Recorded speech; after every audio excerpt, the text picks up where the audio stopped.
Hala bira, nag-debut ang TNT Tropang 5G, mukhang kasing bilis ng internet connection nila ang laro. Laban sa Phoenix Fuel Masters, akala mo may casting call sa dami ng bagong muka. May good news agad, balik linya si Ray ng Batak, parang reunion concert, may instant 2 puntos, pero syempre may bad news din. May mga TNT star na nagsiklib, si Poy Eram at BGR. Parang barkada na outing na may di makakasama dahil masakit ang tiyan. Kaya tuloy si Kay Balungkay, unang nakakain ng 5 puntos sa ilalim. Tapos dumating ang moment na literal na pinagpunas ng sahig ni Calvin Optana si Ken Taffin gamit ang kanyang ankle breaker move. Grabe, mas masahol pa sa kaming barako. Inubos mo na, hindi ka pa nagugas. Para siyang nagsayaw ng ballet na may breakdance element. Ang TNT nag-init sa labas, parang kalan na may turbo mode. Si Kevin Ferrer at Gio Halalon, instant points. Pero si Calvin Optana mas matindi pa sa bagong ligo na di maawar sa kanyang 6 straight points. Pero biglang nagulat ang lahat, ang Phoenix parang sleeping giant na biglang gumising. Sa isang massive 14-0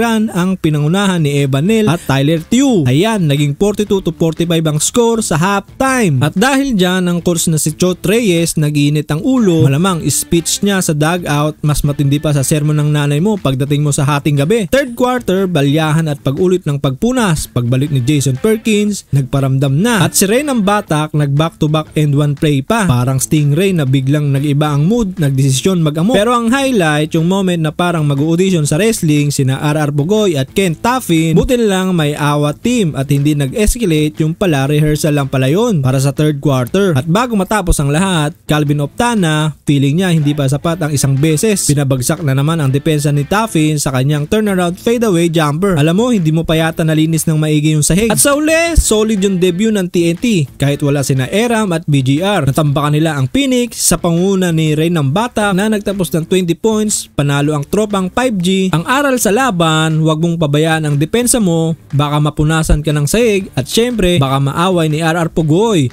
Yon!